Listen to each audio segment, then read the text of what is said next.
Hey everyone, welcome to a Screenwriter's Take, and today we're talking about El Camino, which I saw last night. This will be the non-spoiler take, so no spoilers in this one. You're free to watch it. Um, it'll be a little shorter, obviously, because can't really get into the nitty-gritty of it without talking about the plot. Now, the first thing, right up front, if you've never seen Breaking Bad, what the hell is wrong with you? Number one. And number two, you will be able to understand the movie, but a lot of the nuances will be lost upon you. So you really ought to see the movie. The ending just won't be as strong, and I think overall, the movie is like a long episode, a missing episode of Breaking Bad. Doesn't feel much like a movie. Mostly what has happened to the Jesse Pinkman character, in terms of his major changes and transformations. This is sort of like the final one, the only one they could kind of do. They did so many on the show. This one is, really the last one. And is it good? It's pretty good. It's definitely on the level of a Breaking Bad episode. The great thing, excuse me, Joan wants to say hi. Hello. The great thing about Breaking Bad is the creators, the producers, everybody involved always play the characters to the height of their intelligence. All right? So there are always little things that go on within the world of Breaking Bad that makes sense. You can watch the show and say to yourself, if I was in that situation, I'd do that too. Up to a point. Obviously, you probably wouldn't sell meth. But, if you're stuck in a situation or, there's a scene where Jesse's looking for something, you'd probably follow his footsteps, in terms of the logic. So the logic on this show is always a treat to watch. Character-wise, they bring back a character named Todd. I don't think I'm giving anything away from that. Away with that.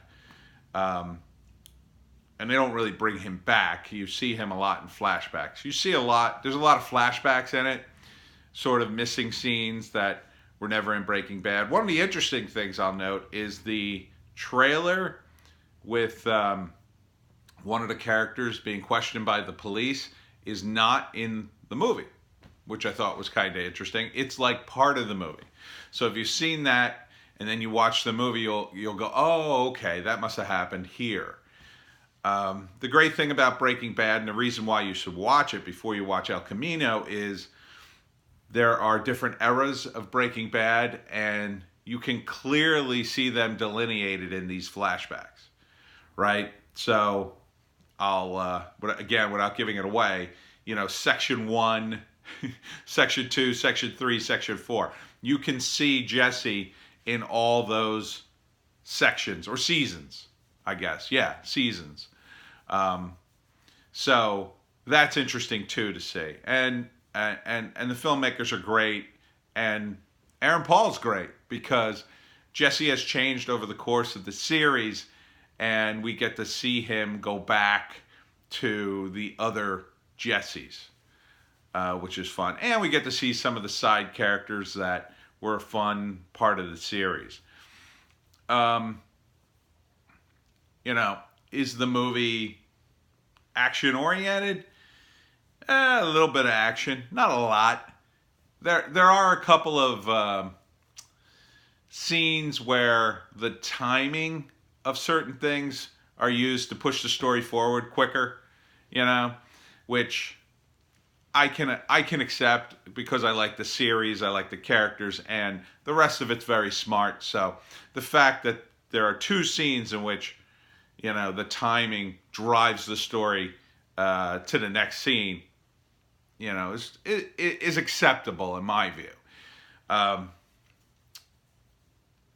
Really, that's about it before I can get into, what happened in the show. my recommendation to anyone who hasn't seen Breaking Bad, see Breaking Bad first. You can watch this without, it really won't give away all that much to the series. There is one major thing it will give away if you put everything together. But they shoot it in such a way that unless you know all the characters, you won't immediately realize. Because there's a character in it whose name they don't say, and then in another scene, they reveal his final fate. So that's that part of it's interesting. So you could conceivably watch that show and then go back and start watching Breaking Bad and not have anything ruined for you unless you pull that together. So, but seriously, watch Breaking Bad. I mean, it's totally worth binging. You know, the first season feels a little slow, but once it gets going, man, especially towards the end, you get the sense of, wow, I'm glad I watched all that, because that build-up is just tremendous, and it'll make El Camino that much more fun for you. I don't know, I don't know how much fun it'll be for you to watch. I mean, there is a confrontation with another character, and they set it up pretty good. He's a new character. He's not part of the Breaking Bad milieu. I don't think he was on the show. But I think you'd be far better served by watching the series. All right, that's a non-spoiler review. Let's move on to spoilers in the next video.